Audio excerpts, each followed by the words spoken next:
Welcome to this video on the Masters of Enterprise. As the market revolution progressed, the right to compete for economic advancement became essential. Many Americans seized the opportunity to become rich and become self-made men. Three of these Americans are John Jacob Astor, Cornelius Vanderbilt, and Andrew Carnegie. We will discuss these men now, beginning with John Jacob Astor. The son of a German butcher, John Jacob Astor immigrated to the United States in 1783. He earned large profits in the export and import business. Astor shipped American furs to Asia and received teas and silks from Asia.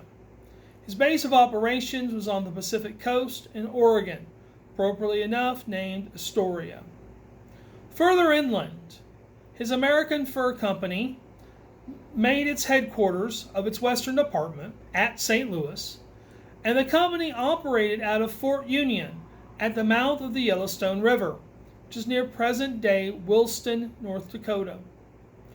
Astor then created his second fortune in real estate. Astor divided the northern half of Manhattan Island and created Central Park. When he died in 1848, Astor was the richest man in the United States. Astor was considered to be a self-made man. In fact, these all will be. He made his fortune through hard work, not through inheritance. This belief was supported by President Andrew Jackson and his followers. When asked if he could have done anything in his life differently, Astor replied, "Could I begin life again, knowing what I now know, and having the money to invest, I would buy every foot of land on the island of Manhattan." After his death, Astor's family increased their holdings. John Jacob's son, William, developed the property below Central Park and made central contributions to the Astor Library. John Jacob's grandson, John Jacob Astor III, donated the Astor Library to the city of New York, where it became the New York Public Library. In 1859, John Jacob Astor III built a home at 228 Fifth Avenue. His son, William Waldorf Astoria, this is John Jacob Astor's now great-grandson, built the Waldorf Hotel on the site of 228 Fifth Avenue. Another one of John Jacob Astor's great-grandsons, John Jacob Astor IV, convinced his mother to move, as she lived next door to the Waldorf, and he constructed the Astoria Hotel. Today, the Waldorf Astoria Hotel is located on Park Avenue. However, the original hotel was demolished in 1929 to make way for a much more famous building, the Empire State Building. John Jacob Astor IV, who went by Jack, is famous in his own right. Through a century of marriages among his ancestors, Jack was related to the Livingston family of steamboat fame, the Franklin Roosevelt line of Roosevelts, and the Vanderbilts. At Harvard, Jack was given the name Jack Astor, Astor spelled with two S's, because he did not value his education, and he was not interested in education. But perhaps you know Jack best if you ever watched the 1997 blockbuster film Titanic, for John Jacob Astor IV and his wife were passengers on the ill-fated voyage in April 1912. In fact, Jack perished along with 1,517 other passengers and crew when the ship sank after it hit an iceberg. And that's all I have to say about Mr. Astor. Cornelius Vanderbilt. The Commodore's story begins in 1817 when he operated a steamboat between New Jersey and New York for Thomas Gibbons. Gibbons competed for steamboat traffic with the Livingston family, and his attempts to bankrupt the Livingstons brought about the Supreme Court case Gibbons versus Ogden, in which the court ruled that states had no power to interfere with interstate commerce. By 1830, Vanderbilt was his own man, He operated steam lines from Long Island to New Jersey. By the 1850s, Vanderbilt switched from these reasonable short lines, and he started sailing ocean-going steamboats. The reason why? There was gold in California that needed to get to the East Coast, and there was no railroad as of yet to bring it there. After the Civil War, Vanderbilt switched the railroads, and he connected New York to Chicago by rail. And with his wealth, Vanderbilt endowed $1 million to Central University in Nashville, Tennessee, which was then renamed Vanderbilt University. And their athletic nickname is the Commodores, after Cornelius Vanderbilt.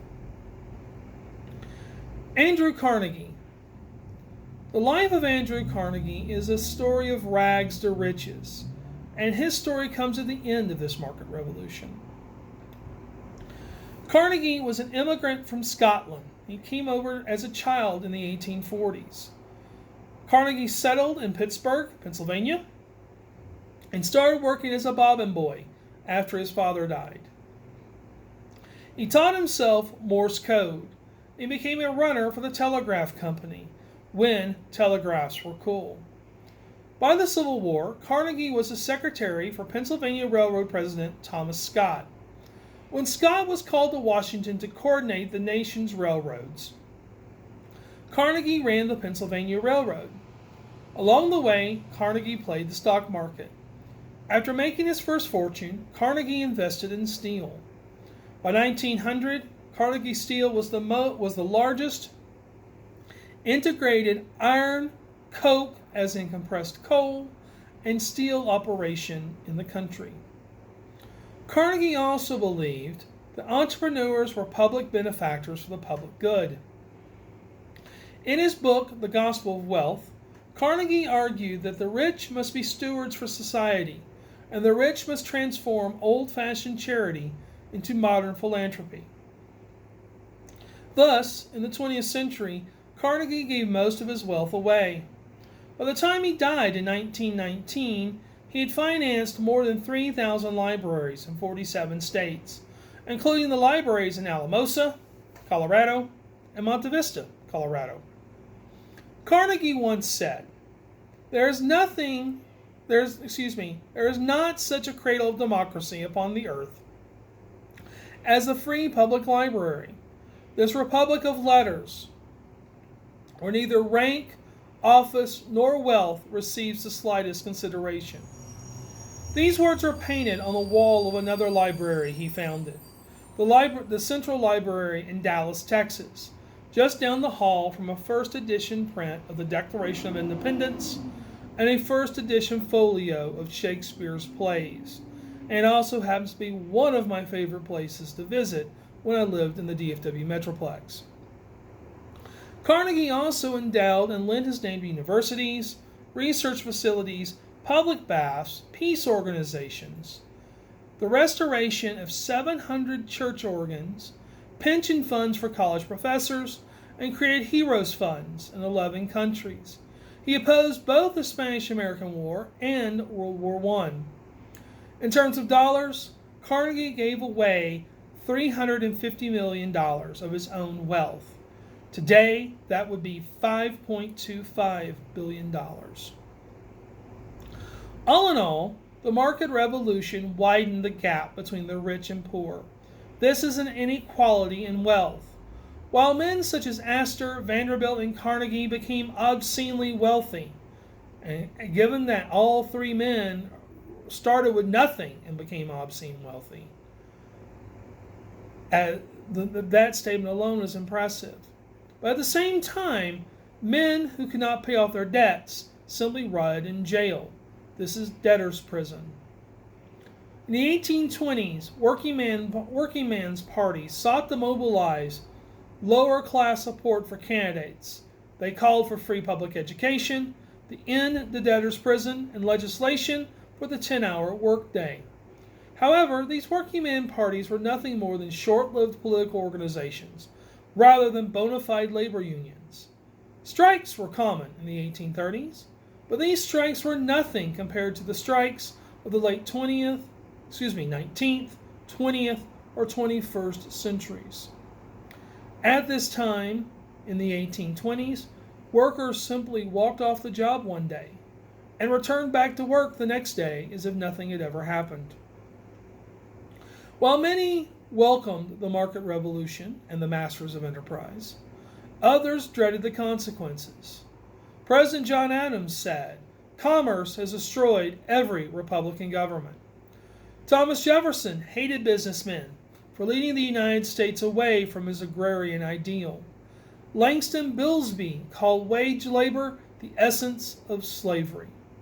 Thank you for watching this video on the Masters of Enterprise, and may the Force be with you.